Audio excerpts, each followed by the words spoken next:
अब अगर आप अपने तरीकों को पूरी तरह से स्पेनिश बना दोगे तो हम विरोध किस चीज का करेंगे? किसी चीज का नहीं।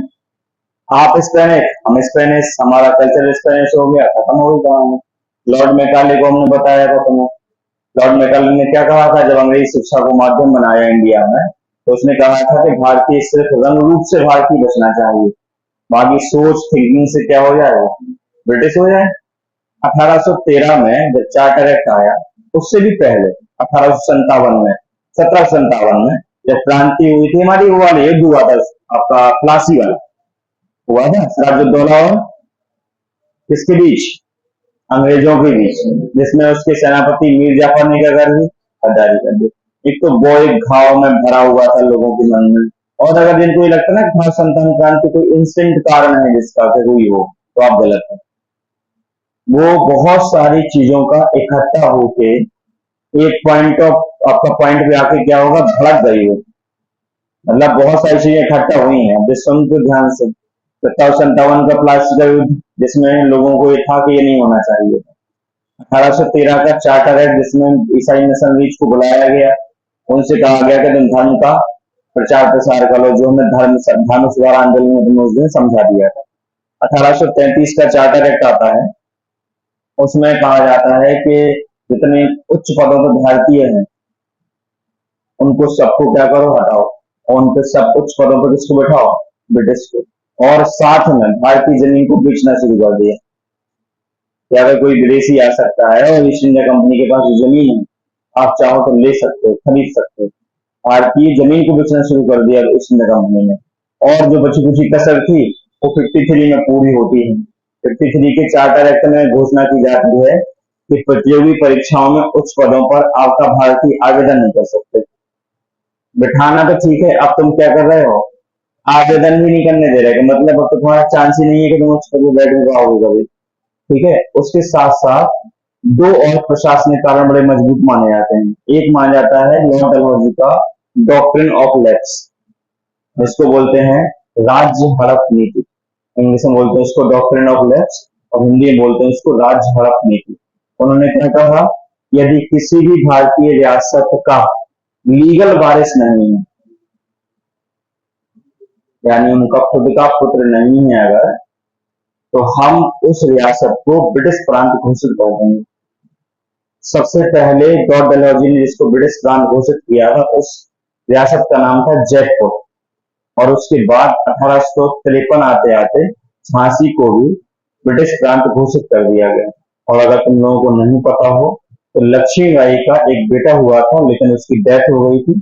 उसके बाद उन्होंने दत्तक पुत्र यानी कि गोद लिया था दामोदर राव को, और उसी आधार पर डॉक्ट्रिन ऑफ लैप्स के नियम पे लॉर्ड डलहौजी ने पत्र भेजा था झांसी कि आपका कोई लीगल वारिस नहीं है और गंगाधर राव की मृत्यु हो चुकी है, इसलिए झांसी अब ब्रिटिश प्रांत होगा, आप शासन नहीं कर सकते। रानी से कहा था, तभी तो दरबार में वो उन्होंने कहा था कि मैं अपनी झांसी नहीं दूंगी, वो नारा बड़ा फेमस था। तो ये कहानी, तो ये कारण है। दूसरा सुनो, दूसरा कारण था लॉर्ड वेलेजली की हेल्पिंग आफ्टर ट्रीटी, यानी कि सहायक संधि, जिसमें देशी राजाओं को ये बाध्य किया गया कि आपको ईस्ट इंडिया कंपनी की सेना अपने पास रखनी ही पड़ेगी, युद्ध में उनको ले जाना ही पड़ेगा, आपकी सहायता हम करेंगे, जबरदस्ती करेंगे। उससे क्या हुआ? देशी राजाओं का प्रभाव कम होता चला गया और ईस्ट इंडिया कंपनी का प्रभाव बढ़ता चला गया।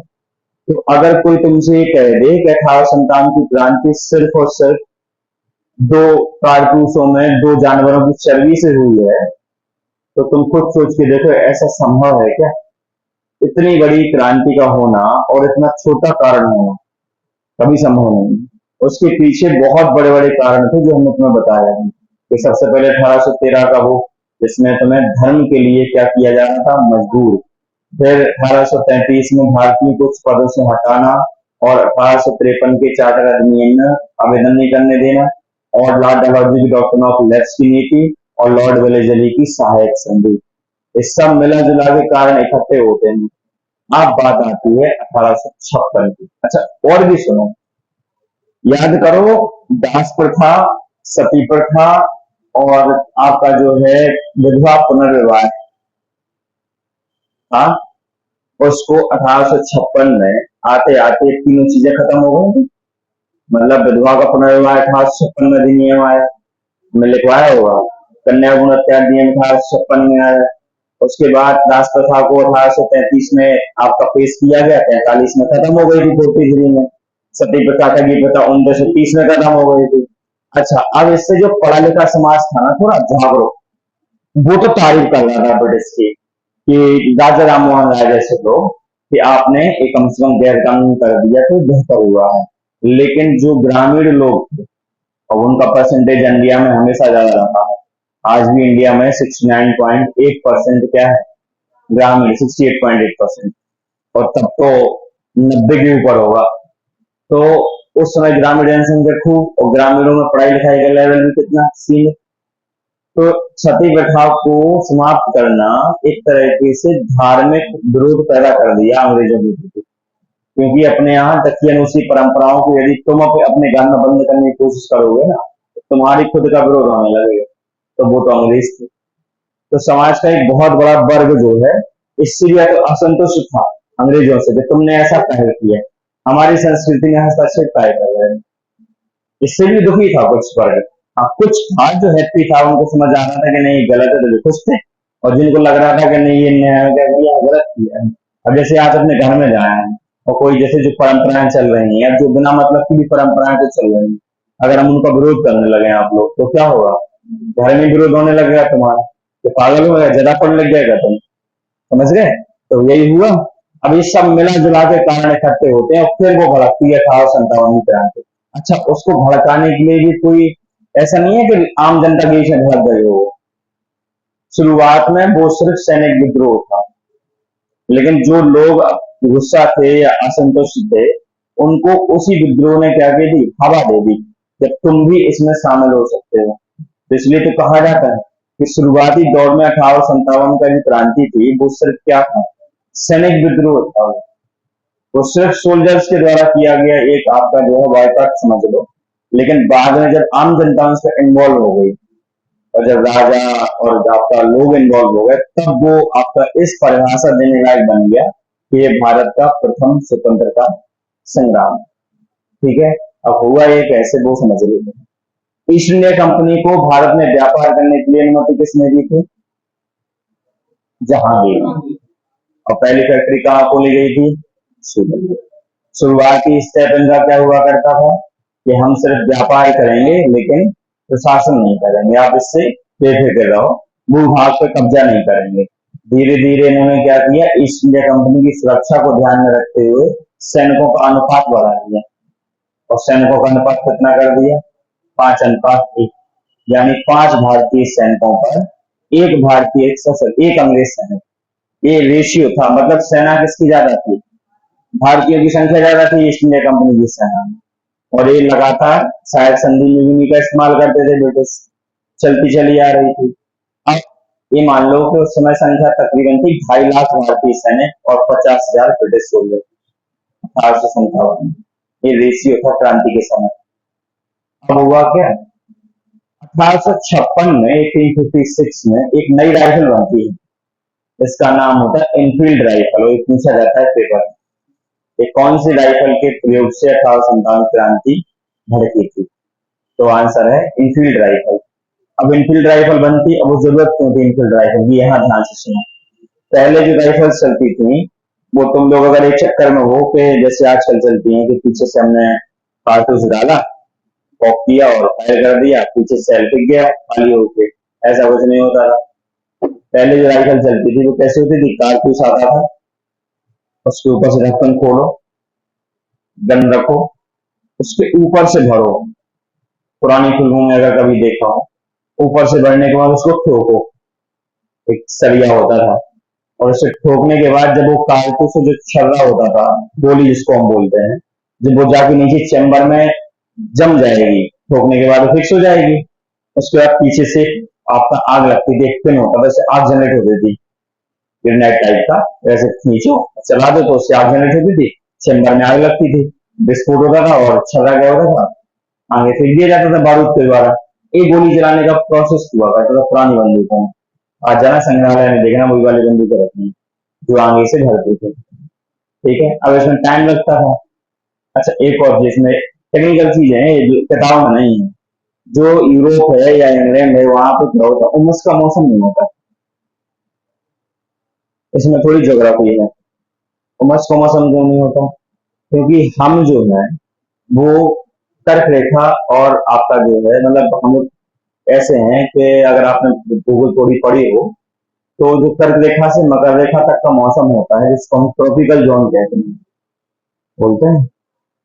और अगर हम कर्क रेखा से ट्रॉपिक ऑफ कैंसर और ट्रॉपिक ऑफ कैप्रिकॉर्न से अगर हम 66 सही 1/2 उत्तर और 66 सही 1/2 दक्षिण, अगर हम 66.5 साउथ और नॉर्थ दोनों तरफ जाएं 23.5 से, तो क्या होता है, वहां टेम्परेट जोन आ जाता है, यानी शीतोष्ण कटिबंध। ठीक है। अब जहां जहां ये मौसम मिक्स होता है, या तो आप प्रॉपर एक मौसम में हो, या तो आप शीतोष्ण में हो, या शीत ही शीत में हो, या फिर किस में हो, आप उष्ण में हो, अफ्रीका जैसा। अफ्रीका में ठंड नहीं पड़ती, क्योंकि वो कहाँ है, ट्रॉपिकल जोन में है प्रॉपर। सर्दी का सवाल ही नहीं है, पूरे साल सूर्य सीधा रहना है उनके ऊपर, तो क्या रहते हैं वो, पूरे साल गर्म रहते हैं। हम लोग कहाँ फंस जाते हैं, बीच में। हम दो आपका क्लाइमेट के बीच में फंसते हैं। तो हम कर्क रेखा पे हैं, याद करो, भारत से कर्क रेखा 8 राज्यों से होकर गुजरती है और बीचों बीच से जाती है। तो जब हम दो प्लैनेट फंसते हैं, तो हमारे यहाँ पैदा होती है उमस, और उमस ही पैदा करते हैं बारिश का मौसम, आर्द्रता, ह्यूमिडिटी बोलते हैं जिसको, जो अभी होने लगी है। तो इंग्लैंड में होती नहीं थी, तो जो राइफल थी ना, और जो उसका वो कारतूस था, इंग्लैंड में तो भरपूर चलता था। लेकिन जब वो इंडिया लाए, तो इंडिया में जब उन्होंने चलाना की शुरुआत की, जब उन्हें लगा कि इस मौसम में जब उन्हें कुछ कार्रवाई या युद्ध युद्ध लड़ने पड़े छोटी मोटी घटना, तो पता चला कि वो जो उमस, जो मॉइस्चर है, उससे वो कारतूस क्या हो गया, खराब हो गया। अब तुमने छीला, भरा, ठोका, चलाया, चलाई नहीं, खुद सड़ गया। अब इतना टाइम थोड़ी है तुम्हें कि तुम दोबारा गन खाली करो, फिर भरो, फिर गोली चला दो, तब तो सर ही कट जाएगा। तो उन्होंने दिमाग लगाया कि अब ये वाला कारतूस इंडिया जैसी जलवायु में नहीं चलेगा, हमें कुछ और सोचना पड़ेगा। तो उन्होंने इनफील्ड राइफल बनाई, नई राइफल बनाई, और नई राइफल में नया कारतूस बनाया। इसमें चर्बी से उसको पैक किया गया, उसके ढक्कन को। अब जैसे आप, वही चीज है ना, कि जैसे आप एक कोई चीज को इससे पैक कर लो, जो अपना पुट्ठा नहीं होता, कार्टून, और ढक्कन लगाओ इसका, और फिर एक एक लगाओ आप चर्बी का, चमड़े का, तो ज्यादा हाईली प्रेशराइज कौन हो जाएगा, ज्यादा प्रेशर हो जाएगा, और ढल भी जाएगा, टाइट हो जाएगा वो, अगर तुम उसको प्रेशर से बंद करो। जब उसको कार्टून को कितने प्रेशर से बंद करो, ज्यादा प्रेशर दो तो कट जाएगा वो। नहीं आ रही बात? पैक करने के लिए तुम्हें ज्यादा बेहतर चीज क्या है, चर्बी है, और चर्बी खराब भी नहीं होगी। तो उस दौर में उन्होंने चर्बी का रास्ता लिया, और वो कारतूस किससे पैक किया, चर्बी से। अच्छा, जब टाइट पैक हुआ, तो वो हाथ से खुला नहीं। अब कैसे खुलेगा हाथ से, जब इतना भयंकर पैक है वो? तो किससे खोलो, मुंह से।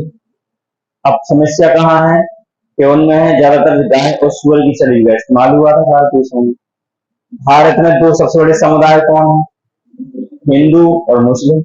हिंदुओं के लिए गाय सबसे ज्यादा पवित्र है, और मुसलमानों के लिए सुअर एकदम जो है अपवित्र है।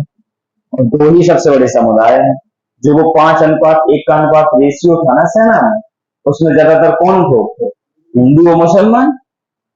उड़ती हुई हवा, अच्छा उसके पहले जब 56 की बात है, राइफल बन जाती है, कारतूस बन जाते हैं, इंडिया लग जाते हैं। इंडिया में इनकी जो है 1857 के बाद, 1757 के बाद इनका सेंटर कहाँ हो जाता है, कोलकाता। देखो पुरानी बातें ध्यान रखा करो, शुरुआती दौर में इनका सेंटर कहाँ था, चेन्नई। लेकिन जब 1757 में ये भी जीत गए प्लासी वाला, तो बंगाल में एंट्री हो गई थी, तो इनका सेंटर कहाँ रहा, कोलकाता। और कोलकाता बंगाल का उस समय सबसे बड़ा शहर, आज का कैपिटल भी है, और पोर्ट भी है, बंदरगाह भी है। तो पूरा सामान मोस्टली कहाँ आता था, कोलकाता। तो सबसे पहले राइफल्स और सबसे पहले कारतूस कहाँ ला गए, कोलकाता। कोलकाता के पास में एक कैंट है जिसका नाम है बैरकपुर छावनी, वो बंगाल में है, ठीक है, ध्यान रखना। और बैरकपुर छावनी में आपका उस कारतूसों को, बंदूकों को लाया गया 56 नवंबर दिसंबर की बात। और कहा गया कि आज से आप लोग ये वाला कारतूस चलाएंगे और ये वाली गन चलाएंगे। तो उड़ती हवा तो रुकती नहीं है ना, इंडिया है। हवा आ गई है कि भाई इन कारतूसों में गाय और सुअर की चर्बी का इस्तेमाल है। मंगल पांडे नेता थे, अंग्रेजी जो सेना में भारतीय सेना थी, वो भारतीय लोग थे सैनिकों के, उनके लीडर हुआ करते थे, बोलते थे, थोड़ा पढ़े लिखे थे, बोल लेते थे ब्रिटिश से। तो उन्होंने कहा नहीं, हम लोग ये नहीं चलाएंगे, हम गन चलाने को मना नहीं करेंगे, आपको जो ऑर्डर दोगे हम पूर्ण रूप से पालन करेंगे, लेकिन ये वाला कारतूस हम नहीं चलाएंगे, हम पुरानी बंदूक चलाएंगे, क्या दिक्कत। बोले नहीं, वो नहीं होगा। चलेगी तो नहीं। बड़ा जद्दोजहद हुई, लेकिन वो मना कर दिया उन लोगों ने। फिर कुछ ऐसा हुआ, हमको ज्यादा डीपली नहीं बता रहे, जिसको महत्व नहीं बनता। और उन्होंने कहा, अच्छा चलिए सुन लो, एक अधिकारी थे, वो थोड़े फ्रेंडली थे ज्यादा भारतीय सोल्जर्स। मंगल पांडे ने प्रस्ताव रखा था कि अगर ये कह देते हैं कि इसमें गाय की चर्बी का इस्तेमाल नहीं, तुम चलाने को तैयार है। उनने विश्वास में आके और उनको धमकाया ब्रिटिश ने, तुमको बोलना पड़ेगा कल परेड ग्राउंड में कि इसमें गाय की चर्बी का इस्तेमाल नहीं है, नहीं तो तुम्हारा ट्रांसफर अफ्रीका कर देंगे। बोल दिया भैया उसने, बोल दिया। तो मंगल पांडे पहले शख्स थे जिन्होंने मुंह से चीर के गोली चलाई, पहले इंसान थे, सबसे पहले गोली चलाने वाले इंसान, वो कारतूस इस्तेमाल करते हैं। अच्छा, एक तो हिंदू और ऊपर से ब्राह्मण, और उस दौर का ब्राह्मण। आज तो हम बहुत ओपन माइंडेड हो गए, ये छुआछूत काफी हद तक चली गई है, ये आपका समाधान आ गया है। उस दौर का सोचो तुम, तो क्या ही रहा होगा। उनकी फोटो देखो, तुम्हें समझ में आ जाएगा। मंगल पांडे की फोटो देखना, तुम्हें दिखेगा तुम्हें कि कट्टर हिंदू और कट्टर पंडित होंगे। और उन्होंने गोली चलाई विश्वास में आके, उनके देखा देखी पूरी बटालियन ने गोली चलाई। और प्रैक्टिस होती रही, रोज होती थी वो, तो फायरिंग प्रैक्टिस होती है, कैंट में भी होती है, अपने यहाँ भी होती है। उसके बाद कारतूस खत्म हो जाते हैं। अगली बार जब कारतूस लाए जाते, तो वो हवा बहुत मजबूती से फैलती है फिर कि नहीं, इसमें 100% गाय सुअर की चाहिए। तो बैरकपुर छावनी के बाजार में चेक कराया जाता कारतूस, और उसमें कसाई जो है वो पुष्टि कर देता कि इसमें गाय सुअर की चर्बी है। बस एक तारीख थी 27 मार्च 1857, 27, और उस दिन मंगल पांडे अपनी क्या उठाते हैं, राइफल, और जाके बटालियन छावनी में जाते हैं। छावनी में 2 अंग्रेज अधिकारी होते हैं, एक का नाम होता है लेफ्टिनेंट बाग, और एक का नाम होता है मेजर सार्जेंट आपका ह्यूसन। उन दोनों को गोली मार देते हैं और हत्या कर देते हैं। और भारतीय सैनिकों से कहते हैं कि जितना तुम सामान और हथियार लूट सकते हो उतना लूट लो, और पूरा शस्त्रागार खाली कर दिया जाता है। 2 दिन बाद मंगल पांडे को गिरफ्तार कर लिया जाता है, 29 मार्च को मुकदमा चलता है, और 2 लोगों की हत्या के आरोप में मंगल पांडे को फांसी की सजा सुनाई जाती है। अच्छा, विदेश जो देसी फौज थी ना, जो सैनिक थे, वो तो भाग गए थे लूट लाट के, तो उनके खिलाफ भी वारंट रहा। लेकिन उस समय कुछ देसी राजा थे जो अंग्रेजों के घोर विरोधी थे, जैसे अपनी लक्ष्मीबाई हो गई, नाना साहब हो गए, बेगम हजरत महल हो गई, जो ओपनली विरोध नहीं कर रहे थे लेकिन इंटरनली उनका विरोध था। तो जो देसी सोल्जर्स थे जिन्होंने लूटपाट करके बैरकपुर छावनी से इधर भागा दौड़ी करी, तो वे कहाँ चले गए, इन्हीं राजाओं के किलों में जाके उनने शरण ले ली कि हम आपके संरक्षण में बचे रहेंगे कुछ दिनों तक। मंगल पांडे गिरफ्तार हो जाते हैं। 18 अप्रैल 1857 उनकी फांसी की डेट क्लियर करी जाती है, लेकिन बढ़ते असंतोष के जरिए अंग्रेजों ने देखा कि इनको जल्दी फांसी दे दो ताकि ये आग और न फैल पाए। तो 10 दिन पहले ही 8 अप्रैल 1857 को मंगल पांडे को फांसी दे दी जाती है। और कहा जाता है, इसकी बात की पुष्टि नहीं है, लेकिन कहा जाता है कि अंग्रेजों ने 3 दिन तक मंगल पांडे का जो शव है वो मैदान में से उतारा नहीं था फांसी पे से, ताकि लोग देखें कि अगर आप ब्रिटिश एम्पायर के खिलाफ खड़े हो गए तो आपकी ये दशा की जाएगी। इसमें हम थोड़ा सा तुम्हें और पीछे ले चलते हैं रोमन एम्पायर में, इस बात को समझने के लिए। ईसा मसीह को सूली पे चढ़ाया गया, सिर्फ ईसा मसीह को सूली पे चढ़ाया गया था, अगर तुम्हें ये लगता है तो आप गलत। रोमन एम्पायर का अपने साम्राज्य के विरोध में जो भी खड़ा होता था उसको सजा देने का तरीका ही सूली पे चढ़ाया जाना था। रोमन एम्पायर एक समय दुनिया का सबसे बड़ा और सबसे संपन्न और सबसे खूंखार एम्पायर था। जब उसका विरोध होने लगा इजराइल और आसपास के इलाकों में यहूदियों द्वारा, तो उसने क्या किया कि सूली पे क्यों चढ़ाते थे? सूली तो जानते ना क्रॉस कैसा होता, लंबा एक ऐसा डंडा टाइप का और छोटा सा ऐसे, और तुम ध्यान दो उस पे वो दोनों हाथ ऐसे बांध देते ठोक देते, बेसिकली बांधते नहीं है, कीलों से ठोकते थे। हाँ, और जो नीचे वाले डंडे का जो पैर होता है ना, एक पैर लगाया जाए, दो पैर नहीं होते उस पर, ध्यान दो, उस पर एक पैर बस लगाया जाता है। और पैर जो होता है, जो अपना पंजा है, ये पंजा हो गया, ये हड्डी हो गई पैर की, तो जो कील लगाई जाती ना, वो कहाँ लगाई जाती थी? इस पंजे और हड्डी के बीच में, ताकि पंजा रहता था फ्री, पंजे पे कोई वजन नहीं होता था बॉडी का, पूरा वजन उस हड्डी पे रहता था, कील पे टिका रहता था। तो दर्द तो समझ लो अनलिमिटेड होता था, और जिंदा करते थे, मार के थोड़ी चढ़ाते थे, जिंदा। और सर पे वो कीलों का वो तार, कि अगर तुम झुके मुके तो भी लगेगा।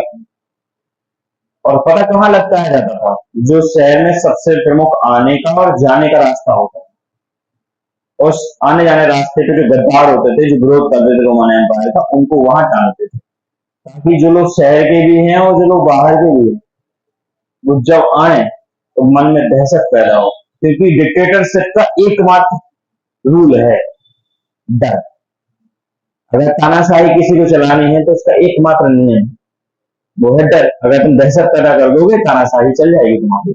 हिटलर की देख लो, किसी की भी देख लो दुनिया में, Mussolini, Hitler, Kim Jong Un, किसी की भी देख लो, सबकी तानाशाही का यही राज रहता। तो रोमन एम्पायर जो सूली पे चढ़ाता था ना, वो इसी पे चढ़ाता। और जो ब्रिटिश ने 3 दिन तक सौ नहीं उतारा, वो भी इसी सोच का प्रतीक। तो थोड़ी ये बात तो सही है कि थोड़ा मनोबल डाउन हुआ था, मोरल डाउन हो गया था, ये बेटा हमारे नेता को फांसी दे दी गई है, लेकिन अंदर ही अंदर बुआल भड़क रही थी कि हम अंग्रेजों का सफाया तो करेंगे।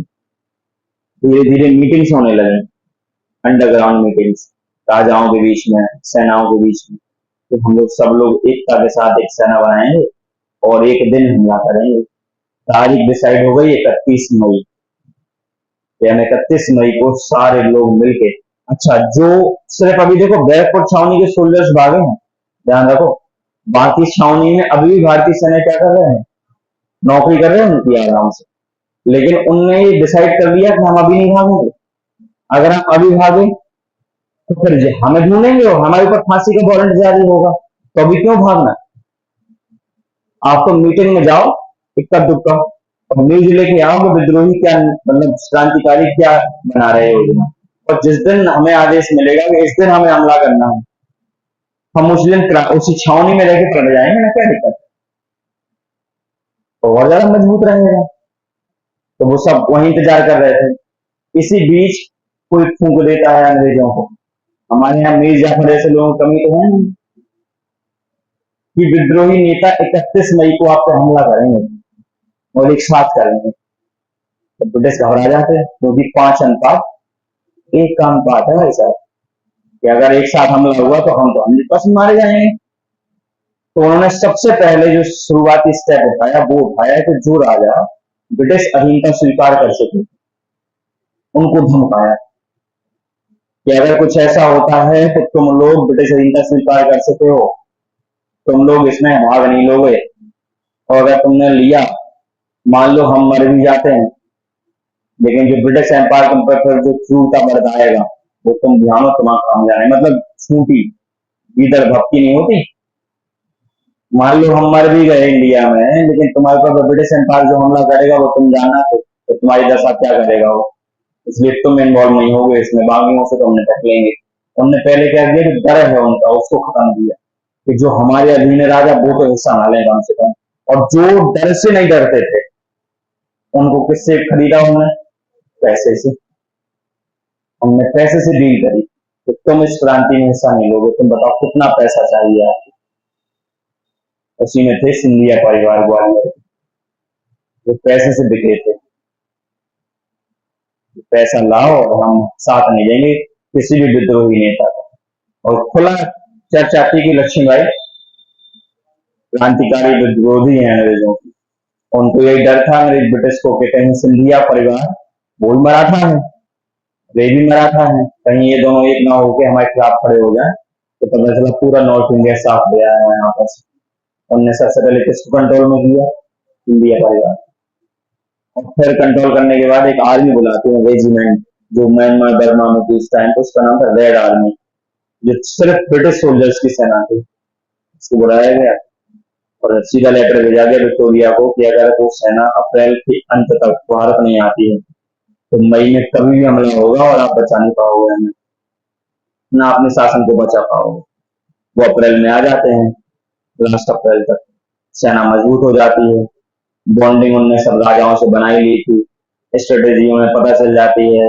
उन्होंने इस बात का आकलन कर लिया कि कौन सा विरोधी कितना दमदार है, उस हिसाब से सेना क्या कर दी, डिप्लॉय कर दी कि जहां कम चाहिए वहां कम, ज्यादा चाहिए वहां ज्यादा। उनकी नीतियां दिखने लगी इन लोगों को कि वो लोग तैयारी कर रहे युद्ध की, अंग्रेज। तो मेरठ की बात है 10 मई की।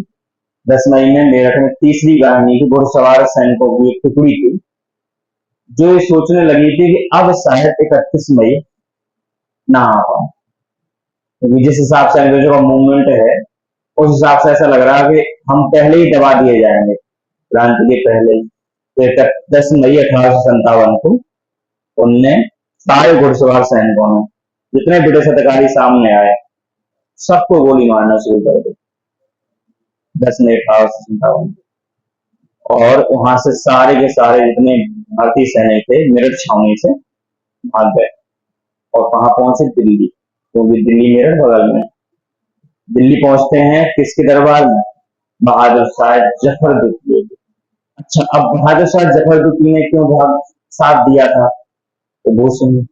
1856 में लॉर्ड कैनिंग जब गवर्नर जनरल बन के आता है इंडिया का, तो अपने साथ एक नियम लाता, वो एक घोषणा करता है कि बहादुर शाह जफर द्वितीय के बाद हम किसी भी इनके वंशज को मुगल सम्राट नहीं मानेंगे, एक देसी राजा के तौर पर मानेंगे जैसे और भारतीय राजा हैं, लेकिन हम इनको मुगल सम्राट की पदवी से अब हम इनको संबोधित नहीं करेंगे। सोचो, जिस मुगलों ने तुम्हें व्यापार की अनुमति इंडिया में प्रवेश देने दिया, उन्हीं को तुम क्या कह रहे हो कि हम तुम्हें मुगल सम्राट नहीं मानेंगे। तो इस चक्कर में मुगल भी गुस्सा थे। तो बहादुर शाह जफर द्वितीय भी क्या थे? क्रांतिकारियों के साथ मिल गए थे। तो जितने भारतीय सैनिकों ने मेरठ में विद्रोह किया वो कहाँ पहुंच गए? दिल्ली। दिल्ली में 11 तारीख को उन्होंने अपना विद्रोही दल का नेता कैसे घोषित किया? बहादुर शाह जफर द्वितीय। फिर ये समझ में आ गया और जगहों पर लोगों को कि अब एक क्रांति 1 तारीख को तो नहीं हो गई, मतलब कि 31 मई को मुश्किल है एक साथ होना। तो जिसको जहां मौका मिले वो हमला करना शुरू करो, और वही हमसे गलती हुई, सबसे बड़ी गलती कि हमने एक दिन ना हमला करके छुटपुट हमले किए, कभी यहाँ कभी वहां कभी वो। उससे क्या हुआ कि जो कुशल ट्रेंड जो सोल्जर्स थे ब्रिटिश के, और उनके जो अधिकारी थे, उनके पास तो सदियों से सैन्य व्यवस्था थी ना, तो वो ज्यादा ट्रेंड थे। उन्होंने क्या किया, एक एक अधिकारी ने 3-3 जगह युद्ध लड़े और तीनों 4-4 जगह वो क्या कर दिए, विद्रोह दबा दिए। और उसके बाद क्या होता है कि 1 साल बाद हमारी क्रांति पूरी तरह दब जाती है।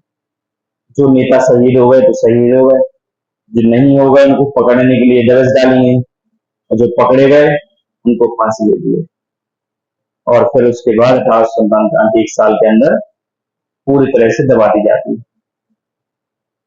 अब जैसे आप अगर सेंस लगाओ कि ये जो छुटपुट घटनाएं ना होती, जैसे जनरल ह्यूरोज थे और कर्नल कैंपबेल थे, तो जनरल ह्यूरोज ने 3 जगह अंग्रेजी सेना का नेतृत्व किया था, झांसी में, ग्वालियर में भी और मेरठ में भी। जनरल कर्नल कैंपबेल ने 3 जगह, अयोध्या अवध वाले रीजन में, लखनऊ में, कानपुर में। और अगर सोचो एक दिन हमला होता तो कहाँ जाते तुम? एक ही जगह तो रहते, 3 जगह तो नहीं लड़ पाते ना। और जब एक ही जगह रहते तो हारना निश्चित था। और हमारी सबसे बड़ी भूल और सबसे बड़ी गलती यही थी, क्यों सिद्ध थी। और जब आगे तुम लिखोगे या कभी किताब पढ़ोना, उसमें जब एक हेडिंग पढ़ोगे ना कि असफलता के प्रमुख कारण, तो उस असफलता के प्रमुख कारण में तुम एकमात्र सबसे पहले लिखा पाओगे समय से पूर्व प्रारंभ होना। क्योंकि यही उस टेक्निकल सबसे बड़ा पॉइंट, टर्निंग पॉइंट यही था कि अगर 1 तारीख को हमला करते तो संख्या हमारी ज्यादा थी, हम जीतते। लेकिन अगर तुमने टुकड़ों में हमला किया तो टुकड़ों में उन्होंने तुम्हें क्या कर लिया, कंट्रोल कर लिया। तो उसके बाद क्या हो जाते, तुम खा जाते। तो समझ में आ गई पूरी कहानी? किसी को कुछ पूछना है? नहीं पूछना है? बहुत बढ़िया, अब लिखो।